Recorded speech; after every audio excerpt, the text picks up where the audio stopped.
Hello, welcome back to my channel English Sahitya. In this video, we are going to start English NCERT Honeycomb Unit 6 story expert detective के question answer करेंगे आज हम और it's written by Sharda Dwivedi. Expert detective ये story के बारे में हम देखेंगे। अगर इससे पहले क्या है, आपने अगर चैनल को लाइक एंड सब्सक्राइब नहीं किया, अगर आप चैनल पर नए हो तो प्लीज़ सबसे पहले चैनल को लाइक एंड सब्सक्राइब कर लीजिए, जिससे आगे आपकी कोई भी वीडियो मिस नहीं होगी। ओके, तो राइटर के बारे में हमने इससे पहली वाली वीडियो में समझ लिया था। ओके, ये शारदा द्विवेदी है, बहुत ही फेमस राइटर है। तो जैसे ये जो स्टोरी, ये एक्सपर्ट डिटेक्टिव के स्टोरी का नाम क्या है, expert detectives. Expert detectives is a story written by Sharda Dwivedi from the broken flute. ये यहाँ पर सिर्फ एक छोटा सा पार्ट लिया गया है। ये बहुत बड़ा नॉवल है जिसका नाम क्या है, the broken flute. The story revolves around the three major character। एक तो 10 years old माया है और एक निषाद है एंड मिस्टर नाथ है इसमें। माया और निषाद दोनों क्या है, भाई बहन है। Are trying to uncover a mysterious kind of man named Mr. Nath। Nishad is also called seven in this story. जो निषाद है उनको क्या है, सेवन के नाम से जाना जाता है क्योंकि his name indicates the seventh note of the musical scale। क्योंकि उनका नाम क्या है, एक संगीत पैमाने की जो सातवें जो नोट है उसको इंगित करता है। जो सा रे गा मा पा नी धा सा, जो ये वाले जो सेवन सेवन पैमाने होते हैं तो उसको ही उसके नाम पर रखा गया है, निषाद। ओके, सो ये माया है, ये सेवन है जिन्हें पूरे चैप्टर में सेवन नाम से जाना जाता है। ये मिस्टर नाथ है। देखो इनके फेस पे थोड़े से, देखो गड्ढे गड्ढे से पड़े हुए, थोड़ा से डार्क सर्कल हो गए है। तो इसी की वजह से क्या है, इन्हें क्या लगता है, ये एक मतलब चोर है या कोई, मतलब चोर जैसे जो डाकू वगैरह होते हैं, ये सब चीज़ें, ये दोनों इसके बारे में ही पूरे टाइम बात करते रहते हैं इस चैप्टर में। ओके, तो इसके क्वेश्चन आंसर स्टार्ट करते हैं। फर्स्ट क्वेश्चन है, निषाद इज फर्स्ट क्वेश्चन है, what did Nishad give mister Nath and why. तो जो निषाद ने श्रीनाथ को क्या दिया और क्यों दिया था। तो इसका आंसर होगा, Nishad gave a bar of chocolate to mister Nath. He did so because of the lean appearance of Mr. Nath, which suggested that he was starving।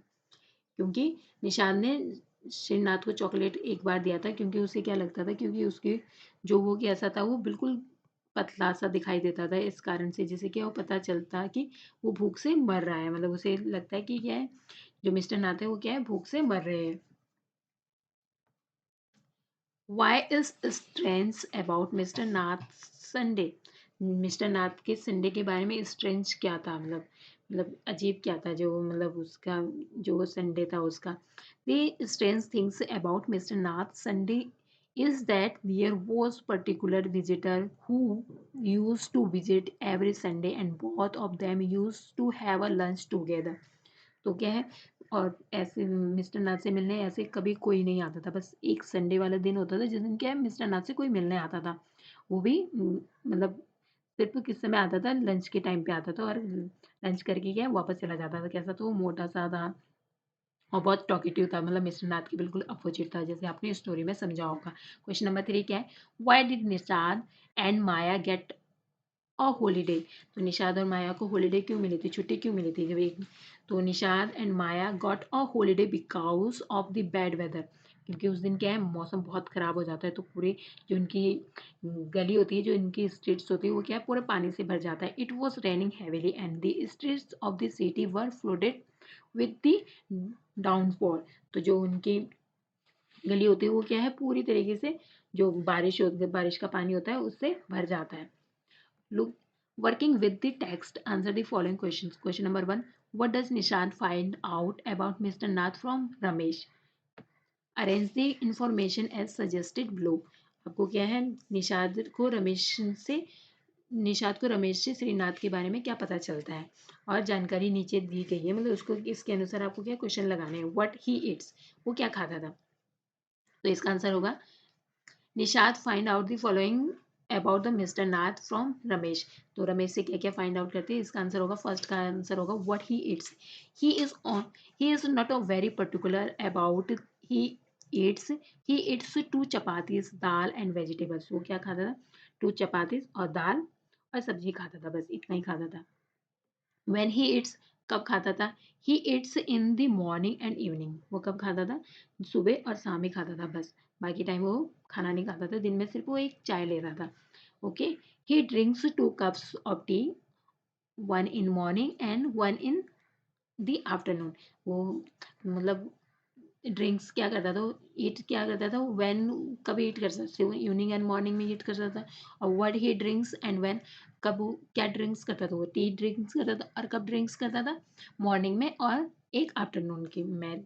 How he place, वो कैसे खेलता था, मतलब नहीं, how he page, sorry place नहीं है यहाँ पर, पेज है। पेज मतलब कैसे, पैसे वो कैसे देता था, पे जो वो खाता था, जो मंगाता था रेस्टोरेंट से, उसको उसको कैसे पे करता था। He pays in cash and also given a tips to Ramesh. और वो पेज भी करता था और रमेश को क्या है, टिप्स भी देता था, मतलब उसके लिए जो सर्विस के लिए क्या उसे एक्स्ट्रा चार्ज भी देता था, मतलब अपनी तरफ से रिवॉर्ड की तरह। क्वेश्चन नंबर 2 है, why does Maya think mister Nath is a crook. जो माया को ऐसा क्यों लगता था, क्रूक मतलब बदमाश, माया को ऐसा क्यों लगता था मिस्टर नाथ कौन है, बदमाश है। हु डज शी से this Sunday visitor is.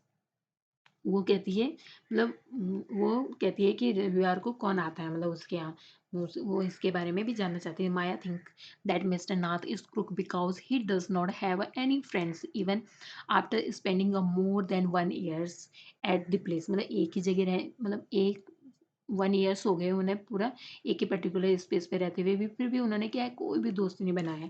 Also he does not talk to anyone and does not have any visitor at any time except for the visitor who meets on the Sunday। बस सिर्फ उनका क्या है, कोई एक ही visitors था जो सिर्फ उनसे क्या है, रविवार के दिन मिलने आता था। और वो क्या है, किसी से भी औरों से बात नहीं करते थे। He doesn't talk to anyone, मतलब किसी और से कभी भी उससे बात करते हुए उन्होंने नहीं देखा, इसलिए क्या है, उन्हें क्या लगता है, ये क्या है, एक क्रूक है, मतलब जो क्या है यहाँ पे छुपा हुआ है। और he says that this Sunday visitor is partner in a crime and visit him on Sunday to give him his share of money। तो क्या कहती है कि रविवार के दिन आने वाला व्यक्ति भी क्या है, अपराधी है, मतलब उसका भागीदारी है, जो क्या है रविवार को उससे मिलने के लिए आता है, जो क्या है उसे पैसे देता है, मतलब उससे जो उन्होंने कहीं लूटपाट में मतलब कहीं छुपा के रखेंगे, उससे शेयर करने के लिए आता है, वो सिर्फ जो रविवार को भी आता है। क्वेश्चन नंबर थर्ड क्या है, does Nishad agree with Maya about mister Nath. क्या श्रीनाथ के बारे में निषाद माया से सहमत है। How does he feel about him, और वो उसके बारे में कैसा महसूस करता है। आंसर होगा, no Nishad does not agree with Maya about mister Nath. तो इसका आंसर क्या होगा, नहीं, श्रीनाथ को लेकर क्या है, निषाद क्या है, माया से बिल्कुल भी सहमत नहीं था, क्योंकि उसे क्या लगता था, वो मतलब बहुत ही अच्छा आदमी है, पोलाइट है, अकेले रहता है, उसका कोई दोस्त नहीं है, मतलब उसके लिए क्या था, माया के अपोजिट क्या है, उसके लिए दयालु था, मतलब उसके अंदर दयालुता थी कि उसके लिए कि वो भूख से मर रहा है, मतलब वो पतला सा है। तो वो क्या बोलता है, he think that mister Nath is a lonely, मतलब वो कहता था कि जो मिस्टर नाथ है वो क्या एक अकेले और गरीब पर्सन है। हु इज स्टार्विंग, जो क्या है, भूख से मर रही है। स्टार्विंग मतलब भूख से मरना, मतलब उनके पास खाने के लिए भी मतलब पैसे नहीं है। He thinks that mister Nath is a kind person who despite having a less money for himself and gives tips for Ramesh. तो क्या वो क्या सोचते थे कि जो मिस्टर नाथ वो क्या है, काइंड पर्सन है, क्योंकि क्या है उनके पास पैसे भी नहीं, तब भी वो क्या है, टिप्स देते हैं रमेश को हमेशा।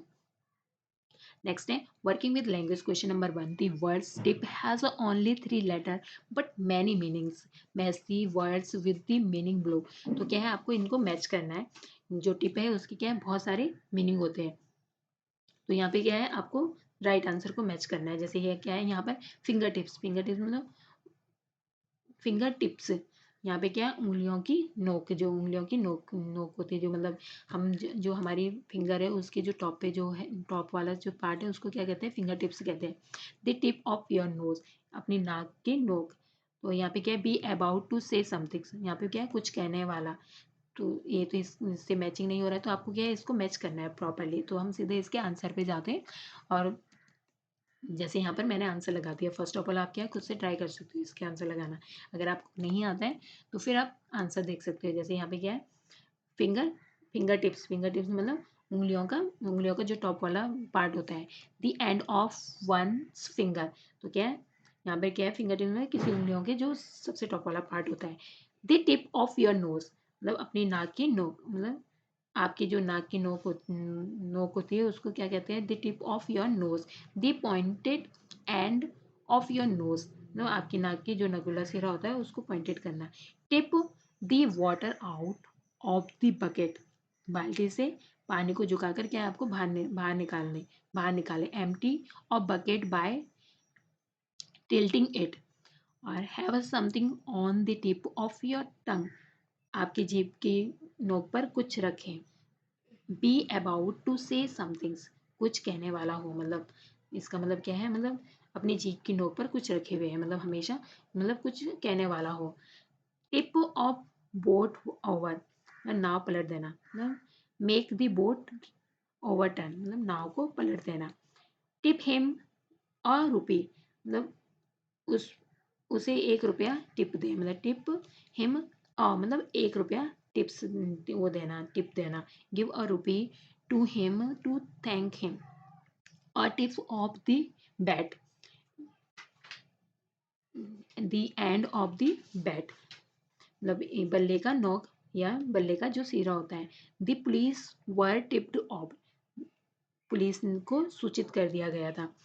दी पुलिस वर टोल्ड या वार्न मतलब पुलिस को बोल दिया गया था या पुलिस को वार्न कर दिया गया था पहले से। If you take my tip, if you take this advice मतलब आप जब किसी को एडवाइस देते हो तो आप ये भी कह सकते हो, if you take my tips मतलब यदि आप मेरी सलाह लेते हैं, मतलब वो इनकी इच्छा है, वो सलाह लेना चाहता है या नहीं लेना चाहते, तो आप क्या किसी को भी कह सकते हो जिससे आप सलाह देना चाहते हो, if you take my tip. और क्वेश्चन नंबर ये 10th क्या है, the bat tipped the ball मतलब बल्ले की गेंद को झुकाया। The bat lightly touched the ball. Question number 2 है, the words helper, companion, partner and accomplice have a very similar meaning but each words are typically used to certain places. Can you fill in the blanks below with the most commonly used word? और dictionary may help you. First of all क्या है, business. Business का मतलब क्या होता है, व्यवसाय। तो हम सीधा इसका आंसर कर लेते हैं। ओके, आप चाहो तो इसको पहले खुद से ट्राई कर सकते हो। तो फर्स्ट क्या है, बिजनेस पार्टनर। तो हम इसे कैसे यूज करेंगे, जैसे बिजनेस पार्टनर माई कम, यहाँ पे क्या है आएगा, कंपेनियन ऑन द जर्नी। मेरी यात्रा में मेरा साथी मतलब मेरे यात्रा में कौन होता है, साथ में कंपेनियन होता है। I am mother's little helper. मेरी माँ, मैं माँ की क्या है, छोटी सी हेल्पर हूँ। A faithful companion such as a dog. एक अच्छा एक वफादार कंपेनियन, एक फेथफुल मतलब जो वफादार होता है, companion such as a dog मतलब ऐसा वफादार होना चाहिए, मतलब जैसा क्या है, एक कुत्ता होता है, कुत्ते से ज़्यादा वफादार कोई नहीं होता है। क्योंकि तभी इंसान ने डॉगी को अपना पेट एनिमल से भी बनाया हुआ है। The thieves accomplice. तो अगर हम कुछ चोर के लिए यूज़ करेंगे, मतलब चोरी में जो हमारा साथी है उसके लिए क्या करेंगे हम, एकम्प्लिक। तो देखो कंपेनियन, कंपेनियन देखो यहाँ पे क्या हो जाएगा, मतलब फेथफुल, मतलब यहाँ पे कंपेनियन का यूज़ हम पॉजिटिव में करेंगे। और देखो यहाँ पे नेगेटिव में क्या है, एकम्प्लिक। एकम्प्लिक मतलब जो हमारे चोर चोरी करते हुए हमारे साथ है, मतलब जो भी हम बुरे काम करते हैं उसमें हमारा साथी होता है। फाइंड अ गुड हेल्पर, एक अच्छा सहायक ढूंढे। And tennis tennis golf bridge partner मतलब टेनिस गोल्फ ब्रिज पार्टनर। तो यहाँ पे क्या है, पार्टनर का यूज होगा क्योंकि टेनिस वगैरह खेलने के लिए, गोल्फ वगैरह खेलने के लिए क्या है, पार्टनर की जरूरत होती है। His accomplish. तो यहाँ पे क्या है, accomplish in his criminal activities. यहाँ पे भी अकम्प्लिस किसके लिए यूज होता है, जो क्रिमिनल्स, कुछ भी हम आपराधिक जो क्रिया करते हैं उसमें क्या है, अकम्प्लिस का यूज होता है। क्वेश्चन नंबर 3 क्या है, now let us look at the uses of word break match of the word with its meaning below. Try to find at least 3 other way in which to use the words, तो आपको क्या करना है, मतलब इनके अर्थों के साथ क्या है आपको मिलाना है, जो जो सुटेबल होगा, और शब्दों का उपयोग करने के कम से कम 3 अन्य तरीके खोजने हैं आपको। जैसे यहाँ पर क्या है, द स्टॉर्म ब्रोक, तो यहाँ पे हम सीधा आंसर पे जाते हैं इसका। जैसे यहाँ पे क्या आंधी आ गई है, बोल, यहाँ पे क्या कुड नॉट स्पीक, मतलब बोल ना सके, और वॉज टू सैड स्पीक, मतलब बोलने में दुखी हुआ।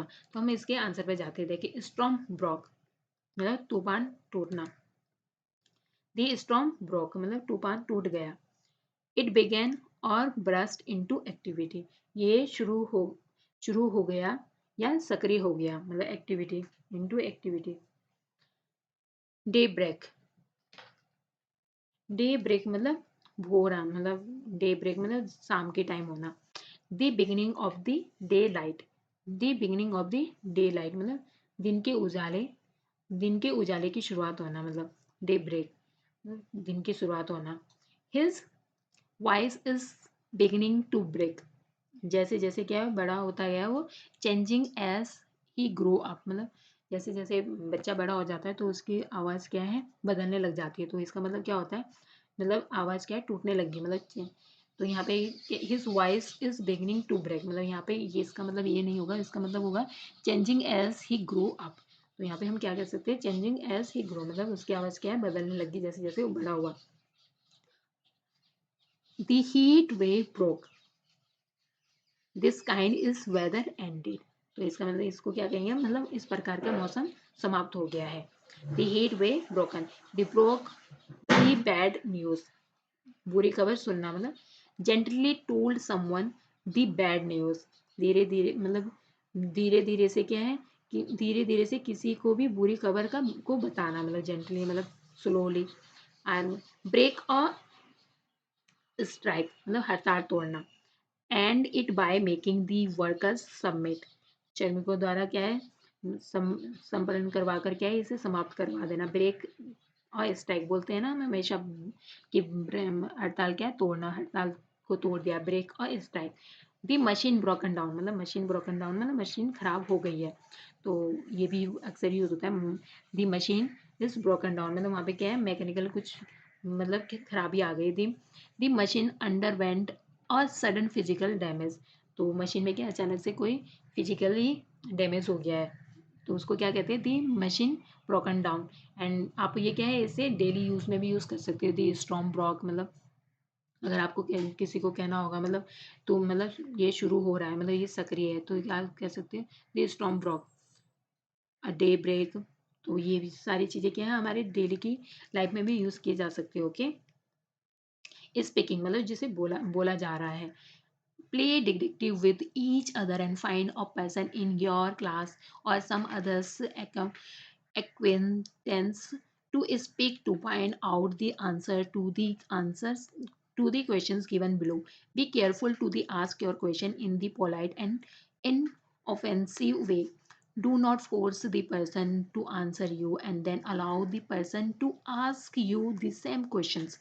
जैसे उनका नाम पूछ सकते हो आप, and the newspaper and magazine does the person read, और how long has the person lived at the current address. तो क्या है ये आप ये एक्टिविटी क्या है आपको खुद से करनी है, मतलब आप अपने अड़ोस पड़ोस में या आप अपने फैमिली मेम्बर में किसी से भी इसके बारे में डिस्कस कर सकते हो। जैसे what do what do neighbors and friends say about the persons who are his or her visitor, and what are his or her eating habits. You can ask a few others about this. What do you think about the persons? तो ये क्या है, ये आपकी activity है जो आप क्या है अपने आस पड़ोस में कर सकते हो। जैसे आप मुझसे बहुत सारी चीज़ें पूछ सकते हो जो आपको, और भी चीज़ें जैसे आपको कौन सा कलर पसंद है और आप क्या बनना चाहोगे आगे फ्यूचर में, ये सारी चीज़ें आप क्या है डिस्कस कर सकते हो उसके द्वारा। तो ये अब ये क्या है राइटिंग वाला क्वेश्चन है। Question, who do you think Mr. Nath is, and write a paragraph or two about him. आपके अनुसार मिस्टर नाथ कौन थे, मतलब हु मतलब कौन थे मिस्टर नाथ, और उनके बारे में क्या है आपको पैराग्राफ में लिखना है। अबाउट हिम मतलब दो पैराग्राफ लिखना है आपको इसके बारे में। जैसे फर्स्ट है, I think mister Nath is just an ordinary man who is probably not eating well, he might be an introvert, which is why he does not have a friends. तो क्या है, वो इंट्रोवर्ट भी हो सकते हैं। इंट्रोवर्ट मतलब किसी से बात करना पसंद ना आना, मतलब वो एक साधारण आदमी थे। एंड ना ही उनके कोई फ्रेंड्स थे, ना कोई उनका विजिटर था। He might enjoy being alone more than having the company और अदर मैनी अदर्स। वो ऐसा भी हो सकता है कि उन्हें क्या है, अकेले रहना पसंद हो, मतलब ज़्यादा आनंद उन्हें क्या अकेले रहने में आता हो। और नेक्स्ट क्या हो सकता है, he is very lean, he is very lean because he does not take a meals properly. वो पतले क्यों थे, क्योंकि वो क्या प्रॉपरली खाना नहीं खाते थे। He is not a even particular about the food he eats, मतलब उनके क्या है, वो खाने के बारे में कोई विशेष ध्यान भी नहीं देता था। ही जस्ट नीड टू चपाती, उन्हें क्या है सिर्फ दो चपाती की जरूरत होती थी और दाल लेते थे वो, और एक एक सब्जी ले लेते थे बस। He consult Nishant mother who is a doctor. वो क्या है, जो निशांत की मदर थी उनसे क्या है सलाह लेते थे, क्योंकि वो बीमार थे। This means that he has a some ailment and that can be another reason why he prepares to be alone। तो हो सकता है, मतलब उनके क्या है, कोई और भी रीजन हो सकता है वो अकेले क्यों रहते थे, क्योंकि और ये भी हो सकता है कि ये उन्हें क्या है कोई अलाइनमेंट हो, मतलब उन्हें कोई बीमारी हो, तो इस वजह से भी वो वहाँ पर रह रहे हो। He also has a scars on his face. उसके फेस पे क्या है, छोट के क्या है निशान थे, मतलब धब्बे थे उसके फेस पे, थोड़े थोड़े मतलब स्कार्स थे पड़े हुए थे फेस पे। Making a people think he is a crook. तो इससे क्या लगता है लोगों को कि क्या है, वो बदमाश हो सकता है। But the scars might be a from some accident. तो कभी कभी ये भी होता है कि जो स्कार्स फेस पे पड़ जाते हैं किसी एक्सीडेंट की वजह से भी होते हैं। The visitor who comes very Sunday might be a family member who ensures that Mr. Nath is keeping well। तो जो क्या है निश्चित करता है कि ये श्रीनाथ, जो मिस्टर नाथ है तो वो क्या है अच्छे थे। मतलब इस यहाँ पर कोई ऐसा कोई उन्हें प्रूफ नहीं मिलता है कि मिस्टर नाथ कोई क्या है क्रुक है। ओके, नेक्स्ट है question number 2। What else do you think Nishad and Maya will find out about him? How will they ever be friends? Think about these questions and write a paragraph or two to continue the story. और इसमें भी क्या है, आपको दो paragraph लिखने हैं कि आपको क्या लगता है निषाद और माया को उसके बारे में क्या पता चलेगा और कैसे, और क्या वे कभी दोस्त बन पाएंगे, वो एवर बी अ फ्रेंड, क्या वो कभी एक दूसरे के दोस्त बन सकते हैं, क्योंकि निषाद लास्ट में कहता है कि ना मैं उससे दोस्ती करना चाहता हूँ मिस्टर नाथ से। क्या वो यहाँ पे क्वेश्चन क्या रहेगा, क्या वो कभी दोस्त बन सकते हैं। आपको क्या है अपने क्रिएटिव राइटिंग में लिखना है, मतलब अपने आप से खुद से लिखना है आप क्या सोचते हैं इसके बारे में। I think Nishad and Maya will friends I think Nishad and Maya will find out the Mr. Nath is a good person and an introvert, introvert। आपको क्या है, इसके नोवेल को भी अच्छे से पढ़ लेना चाहिए इससे पहले, क्योंकि आपको अगर आप पूरा नोवेल पढ़ोगे तो आपको इसके बारे में बहुत अच्छे से समझ में आ जाएगा। ओके, तो क्या है, इंट्रोवर्ट थे जो निशान मिस्टर नाथ थे, वो कौन थे, क्या कैसे पर्सन थे, वो इंट्रोवर्ट थे, मतलब वो किसी से ज़्यादा घुलना मिलना नहीं पसंद करते थे। वो खुद में ही खुश रहते थे। They might be even a get to know that mister Nath is working from home because he does not keep well. That is the reason he prepares being at home and not having a visitors. जो mister Nath थे वो क्या है, उनकी तबीयत भी ठीक नहीं थी, क्योंकि यही कारण है कि वो क्या है घर पर ही रहना पसंद करते थे, ना ही उनसे कोई मिलने आता था, ना नॉट हैविंग अ विजिटर्स, मतलब बस एक संडे में आता था एक इंसान बस, बाकी इसके सिवा कोई या उनके कोई विजिटर नहीं थे। और 1 साल से वो वहाँ पर रह रहे थे, ना ही उनसे कोई दोस्ती, ना ही उनकी किसी से दोस्ती हुई थी। इससे पता चलता है वो कौन थे, इंट्रोवर्ट थे थोड़े। Okay, they might have become a friends later, especially nishad nishad can be a good friends to him because he was in his favor from the beginning। तो हो सकता है कि निषाद क्या है बाद में उसके अच्छा दोस्त बन सके, क्योंकि क्या है वो पहले से क्या है मिस्टर नाथ के फेवर में थे। Maya would have a regret to have a doubtful him to be a criminal. और लेकिन जो माया होती है वो उनको क्या है अपराधी होने का संदेश होता है, वो संदेह करने पर क्या उन्हें पछतावा भी हो सकता है, मतलब आगे होता है, मतलब जो आगे चैप्टर में होता है। Okay, thank you for watching, don't forget to subscribe and like. Please like and share करना मत भूलिए प्लीज़, और सब्सक्राइब भी कर दीजिए वीडियो को, जिससे क्या है मैं और वीडियो बनाने की कोशिश करूँ आपके लिए। Okay, thank you for watching.